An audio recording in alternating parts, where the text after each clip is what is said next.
दोस्तों, जिंदगी में लोगों को खोने से मत डरो, बल्कि डरो इस बात से कि कहीं दूसरों का दिल रखते रखते आप खुद को ना खो दो। जी हाँ दोस्तों, मैं आपकी अपनी वसुंधरा एक बार फिर से आप सभी का यस टीवी में स्वागत करती हूँ। दोस्तों, आज भी मैं आपके साथ एक मोटिवेशनल स्टोरी लेकर के आई हूँ, जो है हमारे पेरेंट्स का हमारे लाइफ में कितना इंपॉर्टेंट रोल होता है, लेकिन समय के साथ साथ हम उनकी कदर करना भूल सा जाते हैं।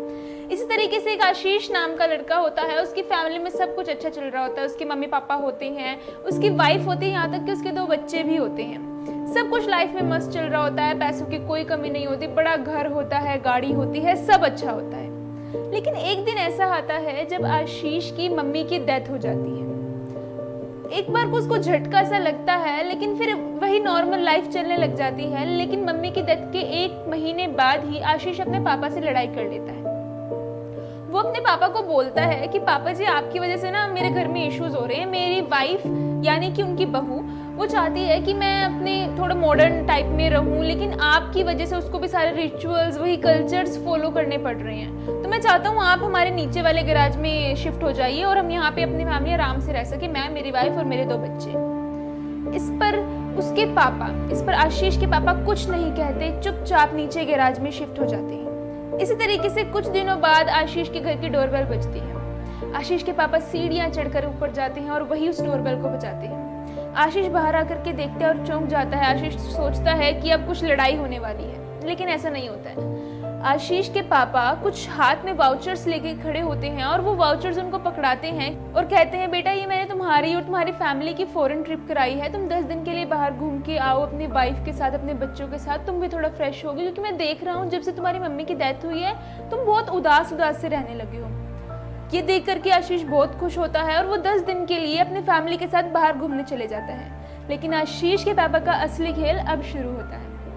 जब 10 दिन के लिए आशीष और उसकी फैमिली बाहर घूमने के लिए जाती है, इस बीच आशीष के पापा, जो कि पूरा बंगला, सारी प्रॉपर्टी आशीष के पापा के ही नाम थी, बावजूद इसके आशीष ने अपने ही पापा को नीचे गैराज में शिफ्ट करा दिया। इस पर आशीष के पापा अब अपना खेल शुरू करते हैं। वो अपने 6 करोड़ का बंगलो 3 करोड़ में बेच देते हैं। वो उस बंगलो को बेच देते हैं, एक अपार्टमेंट खरीद लेते हैं जहां पर आशीष और उसकी फैमिली का सारा सामान भिजवा देते हैं और उसका 1 साल का किराया भी दे देते हैं और खुद अपने गांव में चले जाते हैं। अब घूम फिर के आशीष और उसकी फैमिली जब आती है तो वो देखती है कि उसके बंगलों पे बाहर बड़ा सा ताला लगा हुआ है और एक चौकीदार बाहर बैठा हुआ है। वो गुस्से में बोलते हैं कि ये सब क्या है, ताला क्यों लगा रखा है मेरे घर पे। तो वो चौकीदार बोलता है, साहब हमारे साहब ने बोला है कि ये घर बिक गया है, आप उनसे बात कर लीजिए। वो फटाफट अपने पापा को फोन मिलाता है। उसके पापा बोलते हैं, बेटा तुम हड़बड़ाओ मत, 15 मिनट रुको, मैं वहीं आ रहा हूँ। 15 मिनट में वो आता है, गाड़ी से उतरता है। तब वो अपने बेटे को बोलता है कि अब तुम्हें इसकी कोई जरूरत नहीं है, तुम जैसा अपनी वाइफ के साथ रहना चाहते हो, जितना मॉडर्न बन के रहना चाहते हो, तुम जो करना चाहते हो तुम कर सकते हो। मैंने तुम्हारे लिए अपार्टमेंट किराए पर ले लिया है, तुम वहां पर रहो, उसका 1 साल का किराया भी दे दिया है, लेकिन आगे क्या करना है वो तुम खुद देखोगे। मैं तुम्हारे लिए अब तक इतना करता आया हूँ, लेकिन तुमने मेरी कदर नहीं करी, तो अब मेरा भी फर्ज बनता है कि मैं तुम्हें तुम्हारे हाल पर छोड़ दूं। तो दोस्तों, हमारी जिंदगी में हमें भी अपने माता पिता की कदर करनी आनी चाहिए, क्योंकि एक दिन ऐसा होगा कि अगर हम उनकी कदर करना बंद कर देंगे तो वो भी हमारी कदर करना बंद कर देंगे। हालांकि हमारे माता पिता कभी भी हमारी कदर करना बंद नहीं करेंगे। तो दोस्तों, हमेशा अपने माता पिता की इज्जत करो और उन्होंने जितना हमारे लिए किया है हमेशा उससे ज्यादा बढ़कर देने की कोशिश करो। तो दोस्तों, कैसी लगी आपको मेरी ये वीडियो, हमें ज़रूर बताइए, और आपको इससे क्या सीखने को मिला और आपके मन में आपके पेरेंट्स के लिए कैसी फीलिंग्स हैं, हमें भी ज़रूर बताइए। और ऐसे ही और वीडियोस के लिए देखते रहिए यस टीवी। नमस्कार।